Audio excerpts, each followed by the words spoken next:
Hi, this is Dr. Greg Campbell. Today I have the pleasure of introducing you to the new twist polishing kit for silicate ceramics that I co-developed with Meisinger.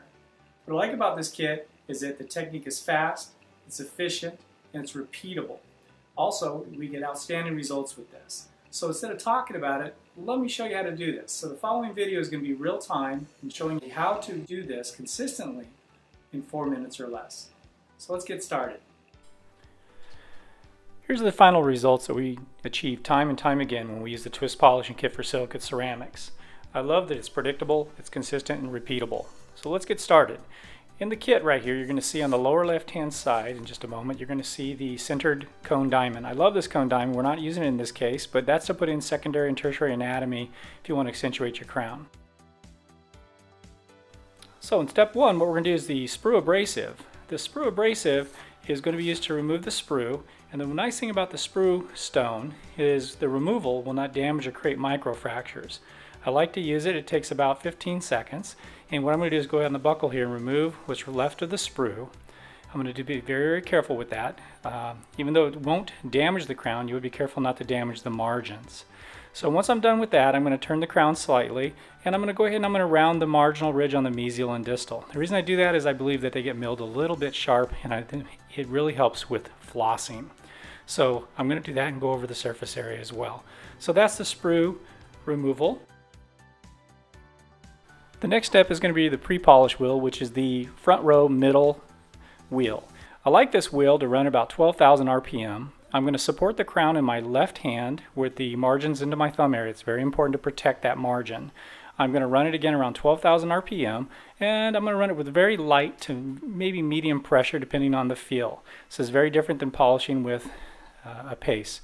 So I want to keep that margin protected, and we're just going to let this wheel work for us. So we're going to be very, very careful, very deliberate, going very systematically around. We're not going to be touching the mesial or distal margins with this. We're going to wait till we have the yellow twist wheel for that. Go on the occlusal surface, and that just takes a few seconds to do that one as well. Now we're going to go to our twist wheel in the lower right hand corner, the blue one, okay? And I like these twist polishers. The twists are just fantastic. Again, we're going to support that margin, and I like that the polishes in this kit are all designed to work quickly to produce the best results since they're formulated for the specific materials. So again, I'm going to let this work very, very carefully. I'm going to let that twist polisher work down towards the margin. If you run it the opposite way, you're going to destroy the twist polisher, and you don't want to do that. So let it work down towards your thumb. Okay, no need to use water or paste, which is a great advantage of this. And what I like about the twist polisher is that they contour to the surface of the crown. So they polish both the occlusal, and they're great at blending. So we're just going to let this work. We're going to deliberately let this go through the grooves. We're going to work it there very, very gently, carefully through there. And this is actually doing what it needs to do. It's going to give us a pretty good semi-gloss on here when we're done. So that is our pre-polishing wheel there. And our final step here is going to be going to our high shine twist polishing wheel. Again, we're going to support that crown, and this is the restoration that we're going to actually, once we do our buckle here, where we're going to let it work for us. Again, look at that nice superficial gloss we're getting on there.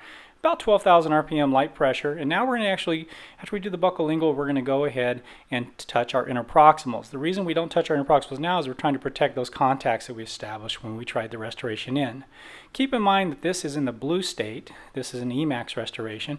We're going to be putting it in the oven to crystallize without any glaze on it, and we're going to get a fantastic outcome time and time again with this. I love this because again, it's repeatable, it's consistent, it's just a fantastic kit. This kit is a winner. So what we're doing is we're going to walk through our grooves here. We're going to get a very, very nice glossy surface on here. We're going to go ahead and now take a toothbrush. You don't have to do that. Now it's ready to go into the oven. We can then crystallize it and be ready to cement this restoration chair side. Again, this is the twist polishing kit GC01. This is it all pre-polished before we're going to be putting it in the oven without glaze. And this is a nice technique. Again, that's very quick. It takes less than 4 minutes. This is the final when it comes out of the oven. So you got the pre-polish and you have it coming out of the oven without glaze. And I'm Dr. Greg Campbell. Thank you for listening.